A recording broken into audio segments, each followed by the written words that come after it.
సామాజిక న్యాయం కోసం గళమెత్తిన సామాన్యుడి స్వరం Kapunadu. Please subscribe our channel. Kapunadu వీక్షకులకు స్వాగతం.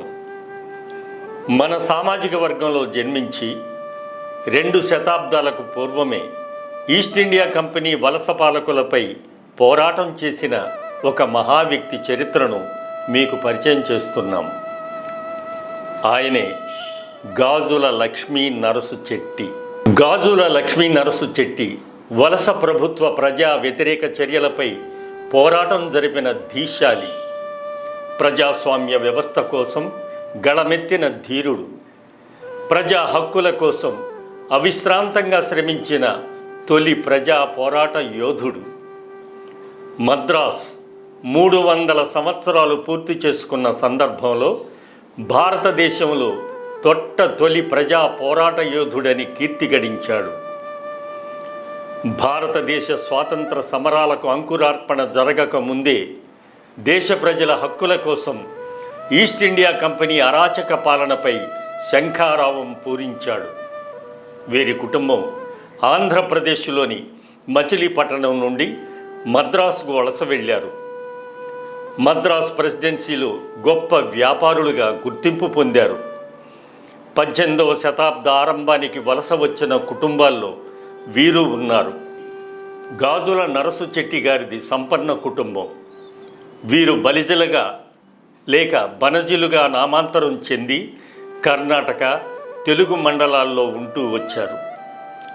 ధర్మ దీక్షతో దేవాలయాలకు దాన ధర్మాలు చేసేవారు. వాణిజ్య కోడలిలో ప్రభుత్వం తరపున పన్నులు వసూలు చేయడం, గుర్రాలు, ఏనుగులు, విలువైన వస్త్రాలు, బంగారు నాణేలు వీళ్ళ దగ్గర ఉండేవి. గాజుల లక్ష్మీ నరసు చెట్టి ధనవంతుల కుటుంబంలో పుట్టారు. తండ్రి సిద్ధుల చెట్టి నీలిమందు, బట్టలు, మద్రాస్ చేతిరుమాళ్ల వ్యాపారంలో బాగా సంపాదించారు. సిద్ధుల చెట్టి అండ్ కంపెనీ ఒక ప్రముఖ సంస్థ. విద్యార్థి దశలోనే తెలుగు, తమిళ భాషలపై పట్టు, ఇంగ్లీషులో ప్రావీణ్యం సంపాదించారు. పరవస్తు చెన్నైసూరి గారు తెలుగు డిక్షనరీ, వ్యాకరణ శాస్త్రం రూపొందించడంలో చెట్టి గారు సహాయం అందించారు, సహకరించారు. పరవస్తు చెన్నైసూరి తండ్రి గారు గాజుల నరసుల చెట్టికి వకీలుగా ఉండేవారు. తండ్రి మరణానంతరం వ్యాపారానికి అధిపతిగా వారసత్వాన్ని కొనసాగించారు. 1850 మద్రాస్ ఛాంబర్ ఆఫ్ కామర్స్లో సభ్యులుగా ఉన్నారు.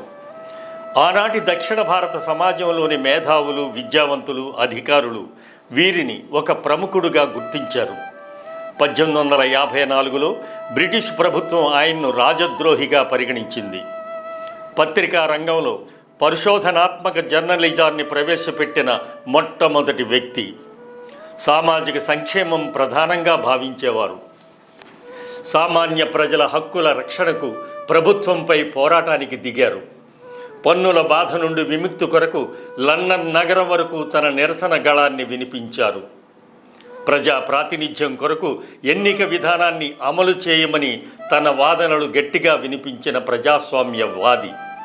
ప్రజాస్వామ్యానికి పునాది వేసిన ఘనుడాయన. ఆయన పోరాటమే కానీ తిరుగుబాటు కాదు. సాయుధ పోరాటం మీద వారికి నమ్మకం లేదు. ఎందుకంటే అప్పటికే సాయుధ పోరాటాలు ఎన్నో బ్రిటిష్ వారు అణిచివేశారు. ఎంతో మానవ హననం జరిగి ఉంది. 1857 సిపాయిల తిరుగుబాటు వంటివి. ప్రజలు హింసాత్మక పోరాటాలకు సిద్ధంగా లేరు. ఆయన పోరాట పటిమను జర్నలిజంలోనూ మద్రాసు శాసన మండలి సభ్యుడుగాను చూపించారు. మద్రాస్ ప్రెసిడెన్సీలో మిషనరీ వ్యతిరేక పోరాటాలకు అగ్రవర్ణ, అగ్రకుల హిందూ సమాజం కదిలింది. ఈ పోరాటాన్ని బ్రిటిష్ రాజప్రాసాదం వరకు వీరు తీసుకువెళ్లారు. క్రీసెంట్ అనే ఆంగ్ల పత్రికను స్థాపించి ఆ పత్రిక ద్వారా చైతన్యాన్ని రగిలించారు.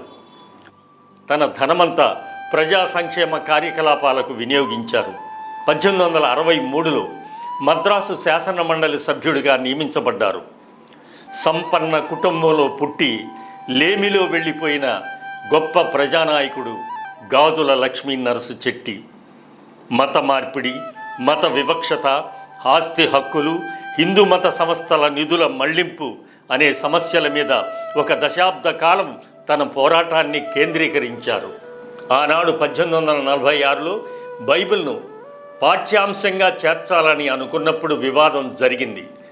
లక్ష్మీ నరసు చెట్టి దానిని తీవ్రంగా వ్యతిరేకించారు. అప్పుడు ప్రభుత్వం తన నిర్ణయాన్ని విరమించుకుంది.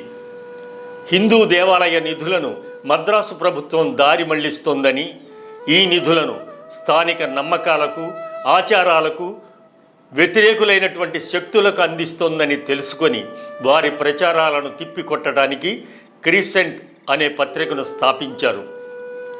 అక్టోబర్ 2, 1844 సంవత్సరంలో మొదటి సంచిక వచ్చింది.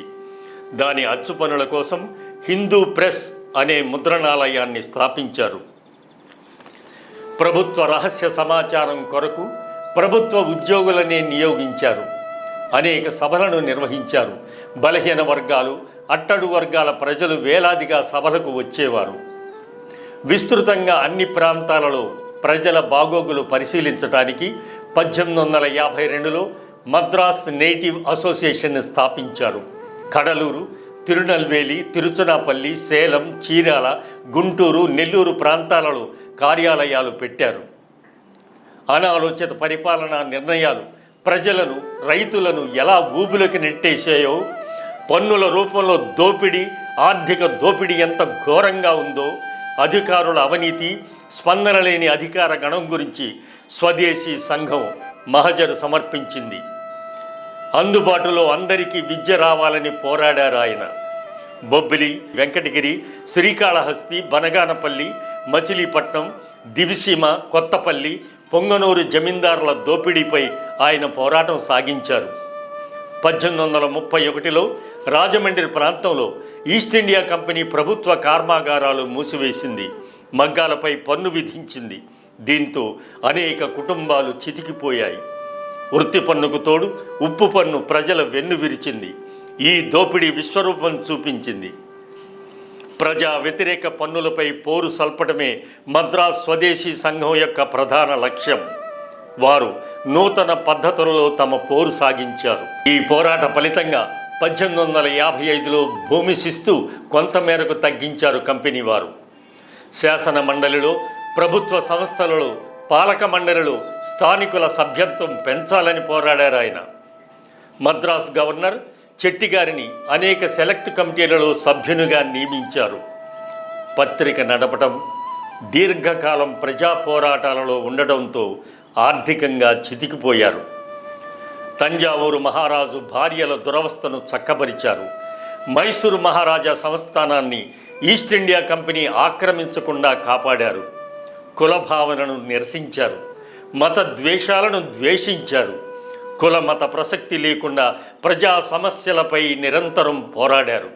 గాజుల లక్ష్మీ నరసు చెట్టి నిజమైన దేశభక్తుడు, జ్ఞాని. ఈ దేశ పాలనా వ్యవస్థలోని లోపాలను ఎత్తిచూపి నివారణకై పోరాడిన 19వ శతాబ్ద మద్రాసు ప్రెసిడెన్సీని చూస్తే అతి గంభీరంగా గాజుల లక్ష్మీ నరసు చెట్టి ముఖమే మనకు కనిపిస్తుంది. బ్రిటిష్ వారిని తన లాజిక్తో లొంగ తీసుకున్న వారితో ప్రజా వ్యతిరేక విధానాలను తొలగింపచేసిన మహా వ్యక్తి మనవాడు, మన సామాజిక వర్గం వాడు. Please subscribe our channel.